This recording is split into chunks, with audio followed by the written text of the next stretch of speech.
Hello friends, ഇന്ന് നമ്മൾ discuss ചെയ്യുന്നത് 10ാം ക്ലാസ് ബയോളജിയുടെ മലയാളം മീഡിയത്തിൻ്റെ 2ാം ചാപ്റ്ററിൻ്റെ കണ്ടിന്യൂഷനാണ്. നമ്മൾ ഓൾറെഡി ഒരു ചാപ്റ്റർ എടുത്തു, ഇത് 2ാമത്തെ ക്ലാസ്സാണ്. അപ്പോൾ ആദ്യത്തെ ക്ലാസ് കാണാത്തവർ തീർച്ചയായിട്ടും അത് പോയി കണ്ടതിന് ശേഷം മാത്രം 2ാമത്തെ ക്ലാസ് കാണുക കേട്ടോ. അതിൻ്റെ കണ്ടിന്യൂഷനാണ് നമ്മളിനി പഠിക്കാൻ പോകുന്നത്. ലാമാർക്കിസത്തിന് ശേഷം ഡാർവിനിസം എന്ന സിദ്ധാന്തമാണ്. ഡാർവിനിസം പ്രകൃതി നിർദ്ധാരണ സിദ്ധാന്തം എന്താണെന്ന് നോക്കാം.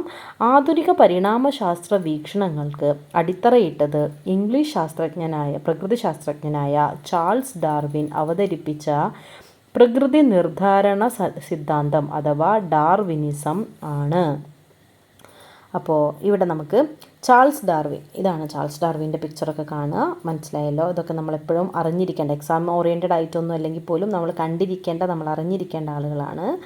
HMS ബീഗിൾ എന്താണ്, ഇവർ പോയ കപ്പലിൻ്റെ പേരാണ്. അപ്പോൾ ഡാർവിനിസവുമായി ഞാനൊരു 4 പോയിൻ്റ് പറഞ്ഞുതരാം. അത് നിങ്ങൾ എന്ത് ചെയ്യണം, ഓർത്ത് വെക്കണം. അത് 4 എക്സ്പ്ലനേഷൻ ഞാൻ വരുന്ന ഈ ക്ലാസ്സിൻ്റെ ഭാഗമായിട്ട് തന്നെ പറഞ്ഞു തരുന്നതാണ്. HMS ബീഗിൾ എന്ന് പറയുന്നത് ഓർക്കണം. ഗാലപ്പഗോസ് ഐലൻഡ്, അത് നിങ്ങൾ ഓർക്കണം. ഡാർവിൻ ഫിഞ്ചസ് നിങ്ങൾ ഓർക്കണം. പിന്നെ ഒറിജിൻ ഓഫ് സ്പീഷീസ്, ഇത്രയും കാര്യങ്ങൾ നിങ്ങൾ ഓർക്കുക. അതിൻ്റെ ഓരോന്നിൻ്റെ എക്സ്പ്ലനേഷൻ ഞാൻ വരുന്ന ഭാഗങ്ങളിൽ പറഞ്ഞു തരുന്നതായിരിക്കും. അപ്പോൾ നമുക്ക് ആദ്യം ചാൾസ് റോബർട്ട് ഡാർവിനെ കുറിച്ച് പഠിക്കാം.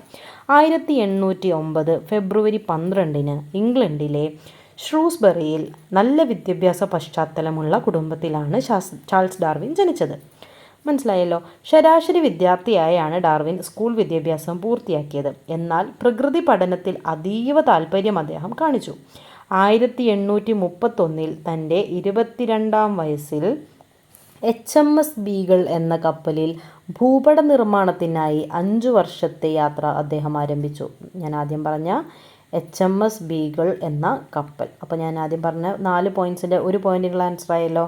അദ്ദേഹം ഭൂപട നിർമ്മാണത്തിനായിട്ട് പോയിട്ടുള്ള കപ്പലിൻ്റെ പേരാണ് HMS ബീഗിൾ. 5 വർഷത്തെ യാത്രയായിരുന്നു. ഈ യാത്രയിൽ ഡാർവിൻ തെക്കേ അമേരിക്ക, ഓസ്ട്രേലിയ, ഗാലപ്പഗോസ് ദ്വീപുകൾ തുടങ്ങിയ പ്രദേശങ്ങൾ പര്യവേഷണം ചെയ്തു. അപ്പോൾ നമ്മൾ ഗാലപ്പഗോസ് ദ്വീപുകളെക്കുറിച്ചും നമ്മൾ എന്ത് ചെയ്തിട്ടുണ്ടായിരുന്നു, മാർക്ക് ചെയ്ത് വെച്ചിട്ടുണ്ടായിരുന്നു. അവിടങ്ങളിലെ സസ്യങ്ങളുടെയും ജന്തുക്കളുടെയും വൈവിധ്യം അദ്ദേഹം സൂക്ഷ്മമായി നിരീക്ഷിക്കുകയും രേഖപ്പെടുത്തുകയും ചെയ്തു. 1836 1836 മടങ്ങിയ ഡാർവിൻ അദ്ദേഹം ശേഖരിച്ച വസ്തുക്കളും നിരീക്ഷണക്കുറിപ്പുകളും വിശകലനം ചെയ്യുകയും മറ്റു ശാസ്ത്രജ്ഞരുമായി കത്തിടപാടുകൾ നടത്തി ആഴത്തിൽ പഠിക്കുകയും ചെയ്തു. അപ്പോൾ അദ്ദേഹം എന്ത് ചെയ്തു, ഒരു ശാസ്ത്രജ്ഞൻ എന്ന നിലയിൽ തന്നെ ഇംഗ്ലണ്ടിലെത്തിയതിന് ശേഷവും അദ്ദേഹം അവിടെയുള്ള സസ്യങ്ങളെക്കുറിച്ചും ജന്തുക്കളെക്കുറിച്ചൊക്കെ കൂടുതൽ പഠിച്ചിട്ടുണ്ടായിരുന്നു. അവരെക്കുറിച്ച് എന്ത് ചെയ്തു, വീണ്ടും ചർച്ചകളിൽ ഏർപ്പെടുകയും അവയെ വിശകലനം ചെയ്യുകയും ചെയ്തു. ഇംഗ്ലീഷ് സാമ്പത്തിക ശാസ്ത്രജ്ഞനും ജനസംഖ്യാ ശാസ്ത്രജ്ഞനുമായിരുന്ന തോമസ് മാൽത്തൂസ് മനുഷ്യ ജനസംഖ്യ അതിവേഗത്തിൽ വർദ്ധിക്കുമ്പോൾ ഭക്ഷ്യ ഉൽപ്പാദനം അതിനനുസരിച്ച് വർദ്ധിക്കില്ലെന്നും ഇത് ദാരിദ്ര്യം, രോഗം, യുദ്ധം തുടങ്ങിയ പ്രശ്നങ്ങൾക്ക് കാരണമാകുമെന്നും വാദിച്ചിട്ടുണ്ടായിരുന്നു. മാൽത്തൂസിൻ്റെ ഈ ചിന്ത ഡാർവിനെയും ഏറെ സ്വാധീനിച്ചു. അതായത് എന്ത് ചെയ്തു, ഒരു ജനസംഖ്യാ ശാസ്ത്രജ്ഞനായിരുന്നു തോമസ് മാൽത്തൂസ് എന്ന് പറഞ്ഞ ഒരു ശാസ്ത്രജ്ഞൻ. അദ്ദേഹം പറഞ്ഞത് എന്താണെന്ന് വെച്ചാൽ, നമ്മുടെ പോപ്പുലേഷൻ ജനസംഖ്യ കൂടുന്നതിനനുസരിച്ചിട്ട് നമുക്ക് ഫുഡിൻ്റെ അവൈലബിലിറ്റി കൂട്ടാൻ പറ്റിക്കൊള്ളണമെന്നില്ല. ഭക്ഷണത്തിൻ്റെ അവൈലബിലിറ്റി അല്ലെങ്കിൽ ഭക്ഷണത്തിൻ്റെ നമ്മുടെ ഉൽപ്പാദനം കൂട്ടാൻ പറ്റിക്കൊള്ളുന്നില്ല. അങ്ങനെ വരുമ്പോൾ എന്ത് ചെയ്യും, നമുക്ക് ദാരിദ്ര്യം ഉണ്ടാവാം, നമുക്ക് അസുഖങ്ങൾ വരാം ഈ മാൽന്യൂട്രീഷനൊക്കെ കാരണം. പിന്നെ രോഗപ്രതിരോധ ശേഷികളൊക്കെ കുറയാം. പിന്നെന്ത് ചെയ്യും, ഭക്ഷണത്തിന് വേണ്ടിയുള്ള യുദ്ധങ്ങൾ വരെ സംഭവിച്ചേക്കാം എന്നും എന്ത് ചെയ്തു, മാൽത്തൂസ് കണ്ടെത്തി. അപ്പോൾ അതൊരു ഹിറ്റ് ചെയ്തു. നമ്മുടെ ചാൾസ് ഡാർവിൻ ഒന്ന് ഹിറ്റ് ചെയ്തിട്ടുണ്ടായിരുന്നു. ഓക്കെ, ഇങ്ങനൊരു പഠനം നടക്കുന്നുണ്ട്, അത് എങ്ങനെയാണ് അദ്ദേഹത്തിൻ്റെ പഠനവുമായി ബന്ധപ്പെടുത്തുക എന്നുള്ള ആലോചനകൾ തുടങ്ങി. ഡാർവിൻ തൻ്റെ പഠനങ്ങൾ തുടരവേ 1858 ബ്രിട്ടീഷ് പ്രകൃതിശാസ്ത്രജ്ഞനായ ആൽഫ്രഡ് റസ്സൽ വാലസിൻ്റെ പരിണാമ പഠനങ്ങളും ശ്രദ്ധയിൽപ്പെട്ടു. ഡാർവിൻ്റെയും വാലസിൻ്റെയും പ്രബന്ധങ്ങൾ ശാസ്ത്ര സമ്മേളനത്തിൽ അവതരിപ്പിക്കപ്പെട്ടു.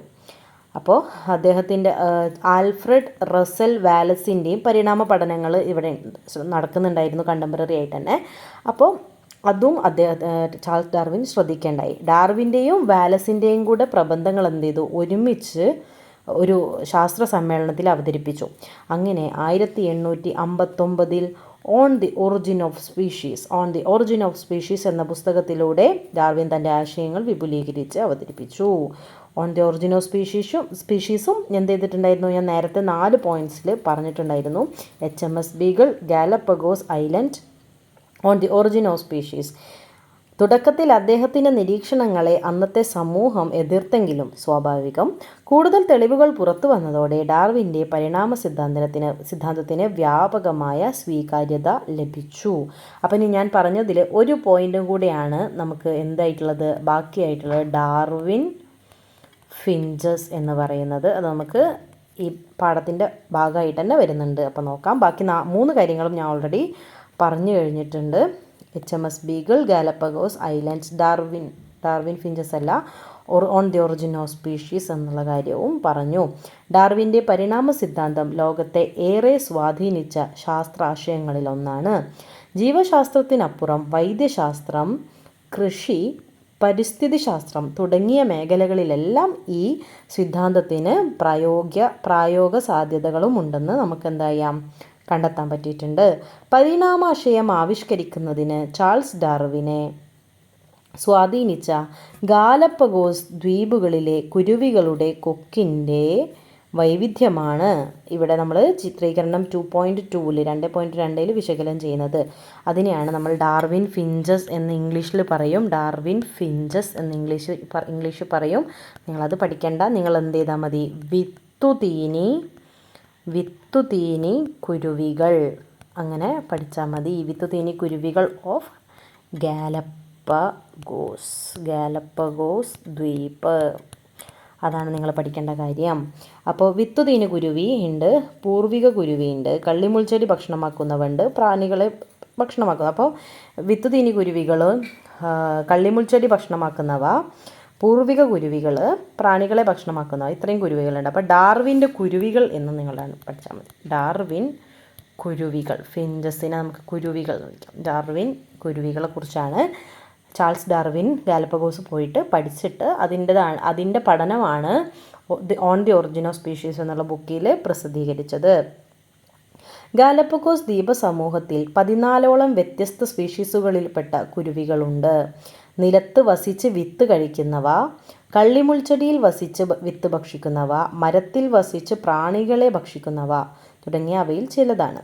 ഈ സ്പീഷീസുകൾ പൊതുവായി കാണിക്കുന്ന മുഖ്യ വ്യത്യാസം അവയുടെ കൊക്കിൻ്റെ ആകൃതിയിലും വലിപ്പവുമാണ്. അതായത് നിങ്ങളിവിടെ ശ്രദ്ധിച്ചാൽ മനസ്സിലാവും. ഞാൻ ഇതുവരെ എഴുതിയൊന്ന് വായിക്കട്ടെ. നിങ്ങൾ വായിച്ചാൽ മനസ്സിലാവുന്ന കാര്യമാണ്, ശ്രദ്ധിച്ചാൽ മതി. ഇവരുടെ കൊക്ക് എന്ന് പറഞ്ഞാൽ എന്താണ്, ഈ ബീക്ക്, ഈ വായ് ഭാഗം 4 തരത്തിലാണ് കാണപ്പെടുന്നത്. അപ്പോൾ അതിൻ്റെ കാരണം എന്താണെന്നാണ് ഡാർവിൻ കണ്ടെത്തിയത്. അവർ കഴിക്കുന്ന ഭക്ഷണമാണ്. എന്ത് ചെയ്തു, ചിലർ ഈ വിത്ത് കഴിക്കാൻ തുടങ്ങി. അപ്പോൾ അവർക്ക് അതിനനുസരിച്ചുള്ള പൊട്ടിക്കാൻ പറ്റുന്ന കൂർത്ത തരത്തിലുള്ള കൊക്കുകളാണ് ഉണ്ടായത്. കള്ളിമുൾച്ചെടി പൊട്ടിക്കണം എന്നുണ്ടെങ്കിൽ കുറച്ചും കൂടിയും ഒരു എന്താ പറയുക, കത്തി പോലെയുള്ളതാണുള്ളത്. പിന്നെ പ്രാണികളെ ഭക്ഷിക്കാൻ വേണ്ടിയിട്ട് ചെറിയ ബീക്കുകൾ മതി, കൊക്കുകൾ മതി.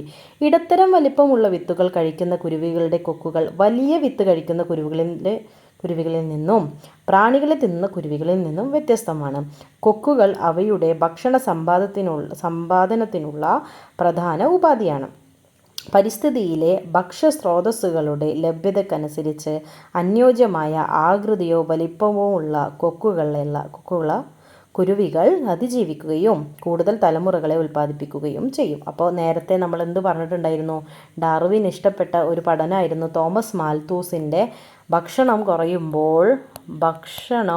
കുറയുമ്പോൾ ഇത്തരം പ്രശ്നങ്ങളൊക്കെ ഉണ്ടാവുമെന്ന് തോമസ് മാൽത്തൂസ് കണ്ടെത്തിയതുപോലെ തന്നെ അതിനോട് ചേർത്ത് വെച്ച് ചാൾസ് ഡാർവിൻ പറഞ്ഞത് എന്താണ്, പരിസ്ഥിതിയിലെ ഭക്ഷ്യസ്രോതസ്സുകളുടെ ലഭ്യതക്കനുസരിച്ച് അനുയോജ്യമായ ആകൃതിയിലോ വലിപ്പമോ ഉള്ള കൊക്കുള്ള കുരുവികൾ എന്ത് ചെയ്യും, അതിജീവിക്കും. അതായത് ഇപ്പോൾ ഒരു സമയത്ത് ഒരു എന്താ പറയുക, മഴ പെയ്തു.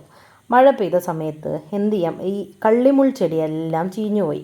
കള്ളിമുൾ ചെടീൻ്റെ പ്രത്യേകത എന്താണ്? ഒരുപാട് വെള്ളം സ്റ്റോർ ചെയ്ത് വെക്കാൻ പറ്റും. അപ്പോൾ അവർക്ക് ഒരുപാട് വെള്ളം വേണ്ട, നമ്മൾ വെള്ളം ഒഴിച്ചു കൊടുക്കണ്ട. വെള്ളം ഒരുപാടായപ്പോൾ കള്ളിമുൾ ചെടികളൊക്കെ ഗാലപ്പഗോസ് ഐലൻഡിൽ നിന്ന് നശിച്ചുപോയി, ഇല്ലാണ്ടായി. അപ്പോൾ എന്താണ് സംഭവിച്ചത്? ഇവർക്ക് പിന്നെ കള്ളിമുൾ ചെടി കഴിക്കാൻ വേണ്ടിയുള്ള പാകത്തിനുള്ള കൊക്കിൻ്റെ ആവശ്യമുണ്ടോ? ഇവരതിനെ പരിണാമപ്പെടുത്തി ഈ വിത്ത് കഴിക്കാൻ പറ്റുന്നവയോ അല്ലെങ്കിൽ ചെറുതാക്കിയിട്ട് ഇത്തരം പ്രാണികളെ കഴിക്കാൻ പറ്റുന്നതോ എന്നുള്ള രീതിയിലേക്ക് ആക്കി മാറ്റി തുടങ്ങി. ഇത് 1-2 വർഷം കൊണ്ട് നടന്ന കാര്യങ്ങളല്ല കേട്ടോ. ഒരുപാട് വർഷത്തേക്ക് കള്ളിമുൾ ചെടി കാലഹരണപ്പെട്ടു പോയതിൻ്റെ ഭാഗമായിട്ട് എന്ത് വരുന്നതാണ്? മാറ്റങ്ങൾ വരുന്നതാണ്. അപ്പോൾ നമ്മുടെ പ്രകൃതിയിലെ ഭക്ഷ്യസ്രോതസ്സിനനുസരിച്ച് എന്ത് ചെയ്തു? കുരുവികളുടെ കൊക്കുകളിൽ വ്യത്യാസം. കുരുവികളുടെ കൊക്കുകൾ എന്ന് പറയുമ്പോൾ നിങ്ങൾ 2 പക്ഷികളായിട്ട് കണക്കാക്കരുത്. കുരുവിൻ്റെ ചുണ്ട് ഭാഗം, അതിനെയാണ് ബീക്ക് അല്ലെങ്കിൽ കൊക്ക് എന്ന് പറയുന്നത്. ആ ഭാഗത്തിൽ എന്ത് ചെയ്തു? വ്യത്യാസം വന്നു എന്നുള്ളത് ചാൾസ് ഡാർവിന് മനസ്സിലായി. അദ്ദേഹം അതിന് റെഫറൻസ് ആയിട്ട് എടുത്തത് എന്തായിരുന്നു? തോമസ് മാൽത്തൂസിൻ്റെ പഠനങ്ങൾ അതിനു വേണ്ടിയിട്ട് പഠിക്കാൻ വേണ്ടി എടുത്തിട്ടുണ്ടായിരുന്നു. പരിസ്ഥിതിക്ക് അനുഗുണമായ ചില സവിശേഷതകൾ ഉള്ള ജീവികൾ അതിജീവിക്കുകയും പ്രത്യുൽപാദനം നടത്തുകയും കൂടുതൽ സന്താനങ്ങളെ ഉൽപ്പാദിപ്പിക്കുകയും ചെയ്യുന്നതായി മനസ്സിലാക്കിയില്ലേ?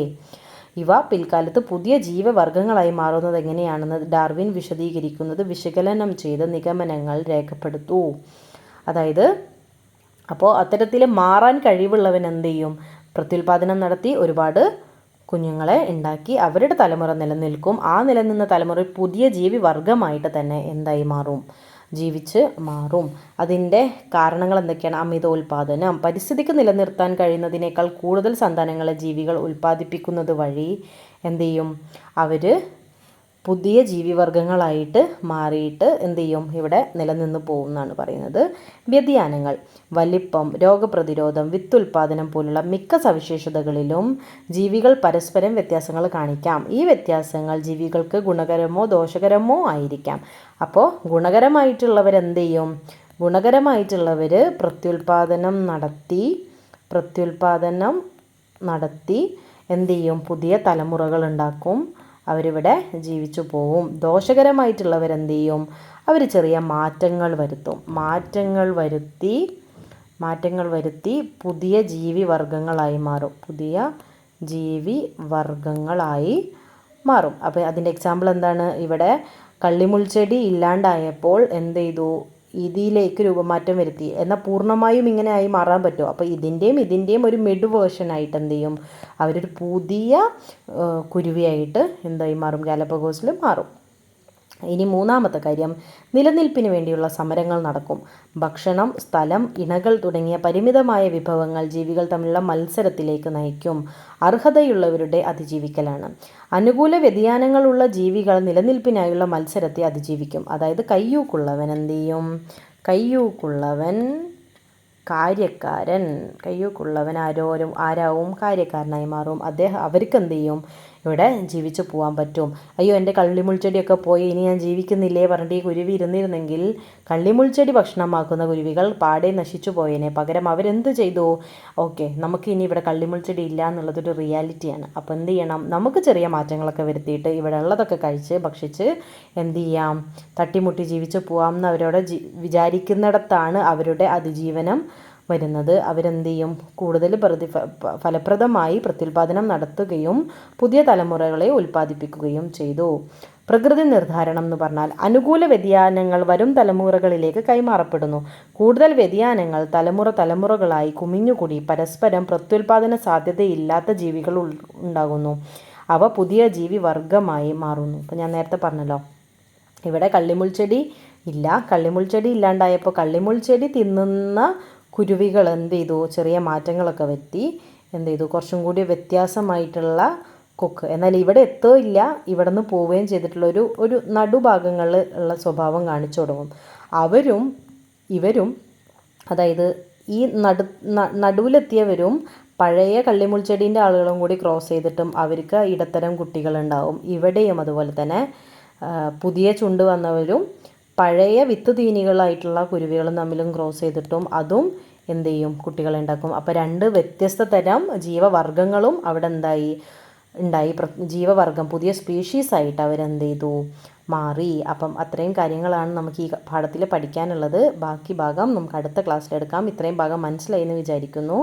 അമിതോൽപാദനവും വ്യതിയാനവും, നിലനിൽപ്പിന് വേണ്ടിയുള്ള സമരവും, അർഹതയുള്ളവരുടെ അതിജീവിക്കലും, പ്രകൃതി നിർദ്ധാരണവും എല്ലാം എന്താണ്, ഭക്ഷണത്തിൻ്റെ അവൈലബിലിറ്റിക്കനുസരിച്ച്, ലഭ്യതക്കനുസരിച്ച് ജീവജാലങ്ങൾ എന്ത് ചെയ്യാണ്, നാച്ചുറലി പ്രകൃതിപരമായി തന്നെ ചെയ്യുന്ന ഒരു കാര്യമാണ്. അതുവഴി അവിടെ അനുകൂലമായ സ്വഭാവങ്ങൾ കൈവരിക്കുന്നവർ ജീവിച്ചു പോരുകയും അവർ പ്രത്യുൽപാദനം നടത്തുകയും തലമുറകളിലേക്ക് സ്വഭാവം കൈമാറുകയും ചെയ്തു.